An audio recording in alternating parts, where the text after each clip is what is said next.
Welcome to the Sisterhood Podcast. Pull up a seat and turn it up, because this season, we're not holding back. This is real life, real faith, and the kind of conversations you didn't know you needed.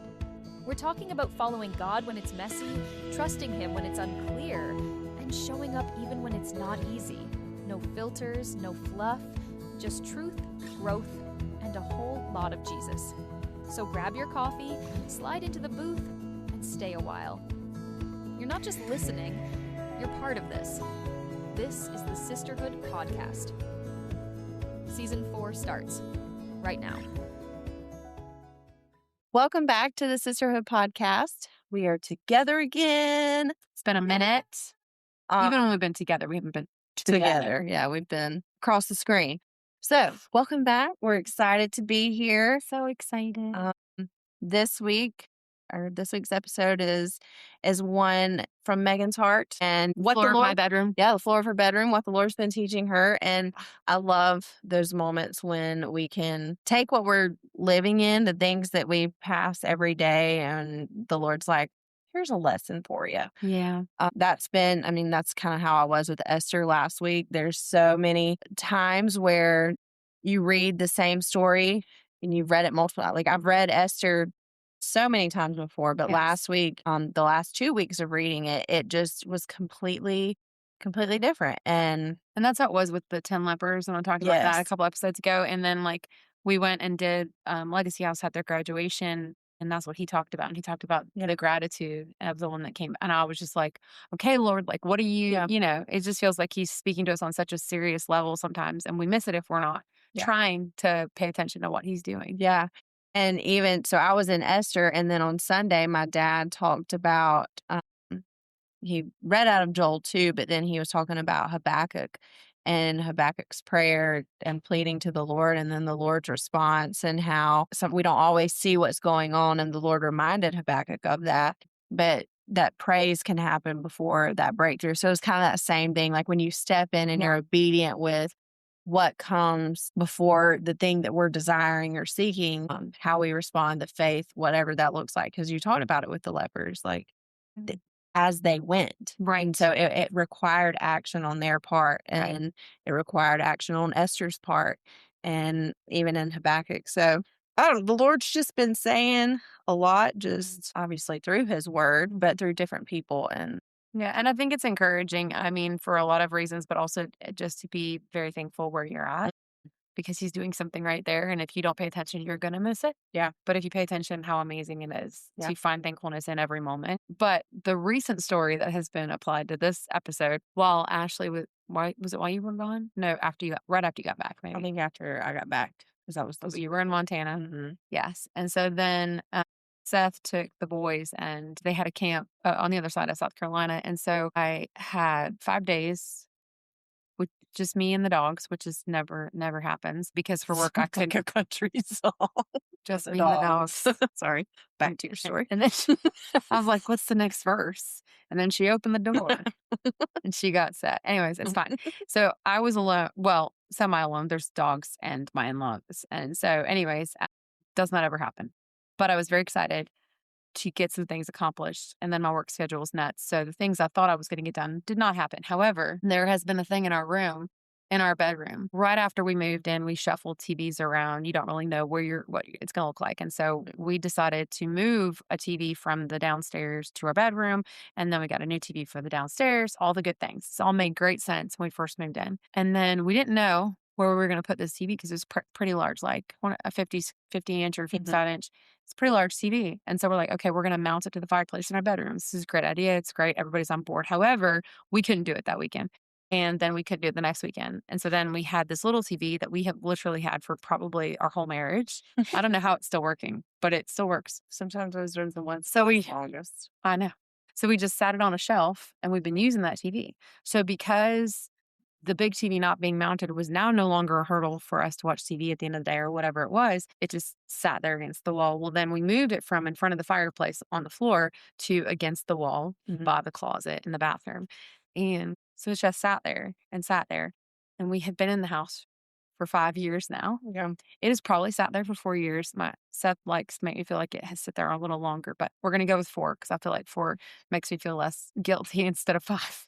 But anyways, I reached out to a friend and he worked it out and was able to do all the things. And I don't even know. He manipulated his schedule, got in there. He was in there for like 3 hours one day and did it. 3 hours, 4 years, 3 hours.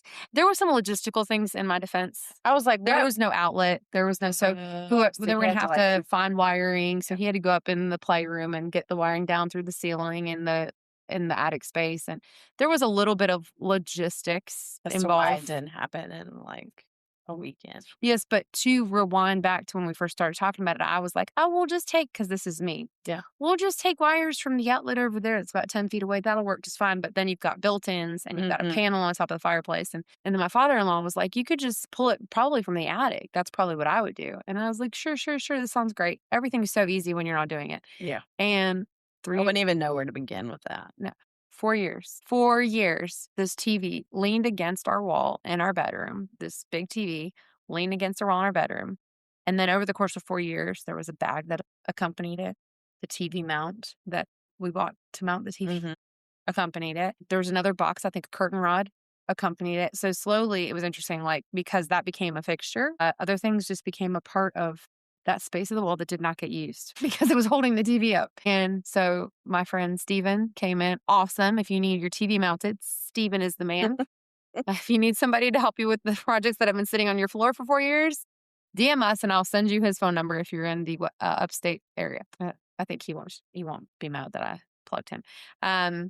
Yeah. So for 4 years that sat there and in 3 hours it was done. And my room feels different, like the whole room. And that, I mean, it literally probably took up like a foot of space. I mean, a foot and then like 3 feet that way, but it leaned and it had been there the whole time. And somehow at some point it became a fixture. It became a part of the room because it was not moving. And it was never meant to be part of the room. So I remember telling you, like, I was so excited to get it done.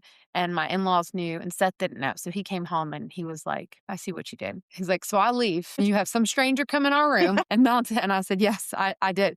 I did the thing. I mean, I really didn't do anything to schedule it, but you know, it happened. And so I was driving and thinking about it, and then I was talking to you about it, and I was like, it's just funny to me how this became such a very physical representation of a lot of the things that we allow to sit in our lives for longer than God intends. And we stop looking at them because either it's uncomfortable or they're not current or relevant or urgent. They're just like tiny little pain points. But instead of, so anyway, so that's when I talked to Ashleigh, and then I was like, this is going to be great. I get all my home projects done when Caleb is out of town. Because they always say, we'll build it, we'll do it. And then, you know, it's not like, listen, they will. Yes. They for sure will, but they're working, they're tired. Yeah, and I don't want him to, and Caleb works outside in the heat all day. And the last thing I want to do is ask him to come home and put a bed together, which my in-laws got us flooring for our bedroom because the carpet in there is so disgusting from our previous dog who, as he was dying, literally just, it was, so the floor is disgusting. Shampooed it, all of that. And so they got us flooring to put down for Christmas. We don't like to talk about what month it is. Yeah. We're at almost July. Tomorrow is July. Can you believe we're literally at the halfway of the year. Wasn't it just Christmas? Yeah. So literally 6 months. I don't think I'm going to tree up this year. I haven't. It's going to stay up in my house. It's going to stay up in my bedroom for 4 years. Yeah. But for 6 months, we keep saying, well, we'll just designate a weekend. And that hasn't happened. And because life doesn't stop. No, it doesn't. But those things that we need done still have to be done. Yeah. So I think one of those questions is like, have you ever had a project that you were totally going to finish? This is like what the 95% club, right? Yeah. That's what they call it on DIYs. Yeah. And then 6 months later, there it is. It's still there. Yeah. There it is. That's right. That's right. It's still sitting in our garage, waiting for us to bring it inside so that it can adjust to the temperature of our house, and then we can put it in. But also, we're sitting, and this is what we've designated the podcast room at my house, and we're surrounded by. Listen, there's a reason why we don't do it at my house. We would be sitting on top of each other. Yeah. But it starts as something very temporary, always. And it can be like a pile of laundry. It can be a picture. Oh my gosh, I was thinking about Seth's office. There are pictures in his office on the floor that are framed. Yeah.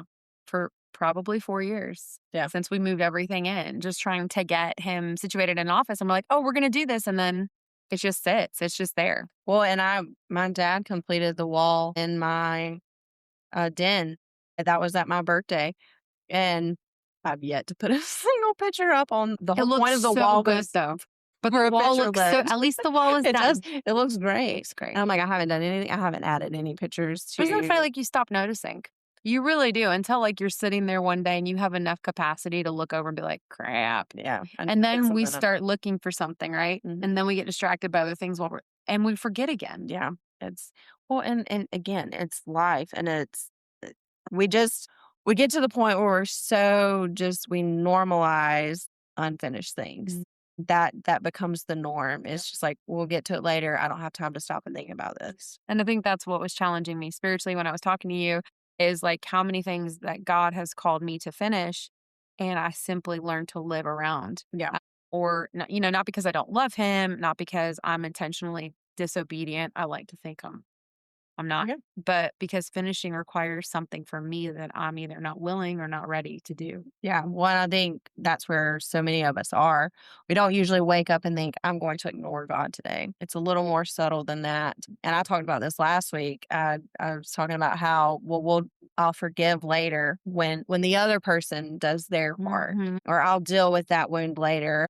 I'll trust him when I understand. I'll obey when it's more comfortable. And suddenly later becomes years. And that's what I was talking. I mean, I mentioned that last week just with Esther. Like, had she delayed her obedience to what God was calling her to do, whole generation could have been wiped out completely. Exactly. But because she didn't put it off until later, that we're going to get into Freedom, all of those things. all the things. Yeah, exactly. And I think that's and kind of where the title of our episode, Don't Build a House in a Hallway, I think it's pretty appropriate. Some seasons were never meant to become your address. Yeah.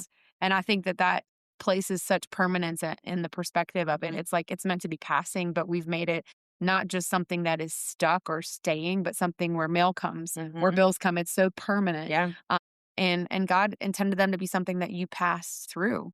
But because we resist who he's trying, what he's trying to teach us, we end up decorating the hallway instead of walking through it. Yeah. And it's such a picture. We start hanging curtains in places God only intended us to pass by. We make ourselves comfortable in fear. Yeah. And again, going off of last week, that was all about being called out of the comfortable areas of life, getting to where it's uncomfortable and allowing God to move there. But we make ourselves comfortable in fear, comfortable in insecurity, comfortable in resentment and anxiety. And not because those things are comfortable, but because they're familiar. And we like to stay where things are familiar. Yeah. I know, like, even thinking about Charlie, like, if she's familiar with someone or something, she has no problem. Yeah. But until she gets to that place, and we get like that with Right. the things that typically it's the things we're not supposed to God. Yeah. We get too familiar with it. Yeah. It's like, well, Yeah. I don't want to come out of this Right. because it's going to require something. Right. And familiar can be dangerous because familiarity convinces us that permanence is normal. Mhm. And it, like we said, it was not meant to be your address. It was meant to be a season. Yeah. And immediately the Israelites come to mind when you think of something that became familiar. Yeah. The wilderness was not their destination. Yeah. It was a classroom. But every lesson God tried to teach, trust, dependence, obedience, they resisted. So instead of an 11-day journey, This just sucks. It's painful. they wandered for Instead 40 of years. 3 hours. Yes. 4 years. 4 years, yeah. So we prolong all of these things because... And how painful it is. Yeah. Like when the actual happens and you're like, this is the moment we could have had so much sooner. Like, like my shelving is now used as shelving. Yeah. Wild ideas. And I think that's the other part of it is then when you remove the piece that was never supposed to be permanent, the things that were not functioning well or not functioning in true purpose can now function in their purpose. So it's a wild cycle of events that happens when you allow something to become a fixture that was meant to be passing. Yeah. Well, I'm even looking at these totes in here and I'm like, they're so cute. They're so cute. They're from Sam's. And they've got these cute scalloped tops. And I got them for my bedroom because right now I've got like sweatpants and things that are just winter things. yeah, But sitting. you'll need them in 4 months. I'll need them. Well, maybe I 5 know. here. It's fine. But so I was wanting to have them in an easy access place, but I'm sitting here looking at these bins and I'm like, well, I leave for camp next week and then I go on Yeah, vacation. when is the it week. happening? Like, when is We're this already in gonna July happen? and then school's back. And then we're like, did we? Anyway, so the looping back to the Israelites, because Sorry. it's fine. It's all relevant. I think the part that gets me every time is God did not abandon them. He was with them the whole time. Mm-hmm. And, he was the cloud by day, he was the fire by night, provision every morning with the manna and all of the things. His presence never left, but neither did the wilderness. Yeah. And I think that is just a reality of when we allow him to have that permanence that he meant to pass through. Doesn't mean he leaves us. Yeah. It just means that the thing that he was trying to move us through is also still there. Yeah. I wonder how often we mistake God's presence as confirmation that we're exactly where he wants us. Yeah. And sometimes he's present because he's patiently waiting for us to learn what he already tried to teach us. Yeah. And that's such a good distinction. The sweet doggy She's of mine. You can't see this, but she's literally right in my face. But anyway, so it is such a good distinction though, because his presence doesn't always mean his permission to stay. And that's hard because it's comfortable. Yeah. We like it here. We like knowing that this is going to happen every morning. We like knowing that there's going to be a cloud in the sky. But again, that was not supposed to be their journey. Another story that I keep thinking of is Jonah. I think that is super connected to this whole journey. God gave him one assignment and then he said, no thanks. And so then God sends the storm and then a fish and then 3 days inside the fish. And then Jonah ends up exactly where God originally called him. Yeah. That's just like us. Yeah. We spend so much energy trying to avoid obedience when obedience would have actually been the easier route to take. Yes, 100%. Yep. And sometimes we're exhausted, not because God's asking, too much of us, but because we're carrying around unfinished obedience. Like, let that sit for just, that's pretty heavy. Yeah. Literally heavy. Yeah. So let's talk about what unfinished obedience actually looks like, because I don't think it's always obvious. Like I mentioned last week, sometimes it's unforgiveness. Sometimes it's pride. Sometimes it's refusing to ask for help. I am so guilty of that.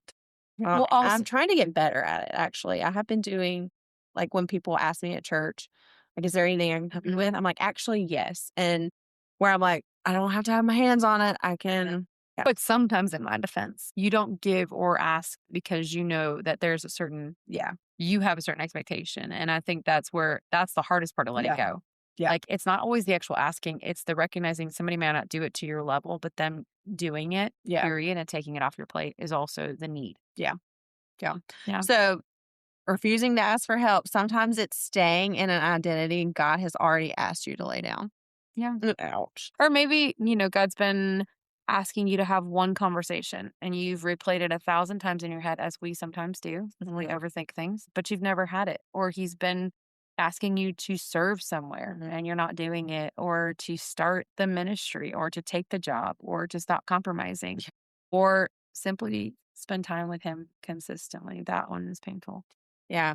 Well, and that one too, like, I've been even this summer just trying to, instead of, and I feel like we've talked about this, not every episode, but so much. Like, instead of the first thing I do is grab my phone, because I put my phone on Do Not Disturb. It goes on Do Not Disturb every night at 9. So after 9:15, I don't really see what notifications I have. Yeah, thanks for that. And you need to text me last night. I know. I actually we were. Do Not Disturb at 6 now. Good for you. I know. That's because of work. Yeah. Because you got to have some hard boundaries. Yeah. I'm like, if you need me though, click notify anyway, but it better be an emergency. Yeah, absolutely. Yeah. And so the first thing I do in the morning is like, okay, what did I miss? And a lot of times it's like social media stuff. And I'm like, this should not be what's pulling my attention first thing in the morning. Yeah. And this has been such a big thing with my husband too. Like, he has made such a shift in the last year with everything, where he's getting up at 5 in the morning. Every morning, like, his body just wakes up at that time and he goes immediately. I mean, I don't know what it looks like because I'm not up at that time, but I know that he is reading his word and having that consistency. So what I think happens though is the lesson that God intended to shape us starts shaping our identity instead. Instead of saying, I'm walking through fear, we start saying, I'm an anxious person. Instead of, I'm learning to trust, we say, I've always struggled with control. Mm. And the hallway becomes our home. That's such a good way to think about it, though, too, like that verbiage. I mean, we all do that. We all say those things over ourselves, and it's really just us refusing to move past or let the fixture, the thing that was never meant to be permanent, move. Yeah. So, Wow.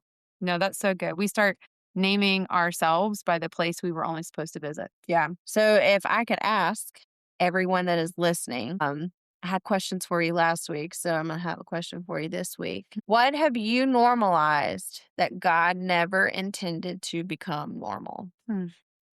So again, whatever you're doing in this moment, just stop and think about that question for a minute. Because if we're honest, every one of us has something. Yeah. Something that you normalized that God never intended to become normal. Yeah. Maybe it is bitterness, shame, fear, people pleasing. Maybe it's the belief that you'll never be enough. Maybe it's simply spiritual apathy. That's a painful one. But I think here's the beautiful part. God isn't bringing conviction to shame us. He's bringing conviction because he's inviting you forward. He's inviting us forward. Yeah. He wants more. He wants us to stop living with the fixture that was never meant to be permanent. Yeah. And now we've identified ourselves as such because he has more for us. He's called us to more. Yeah.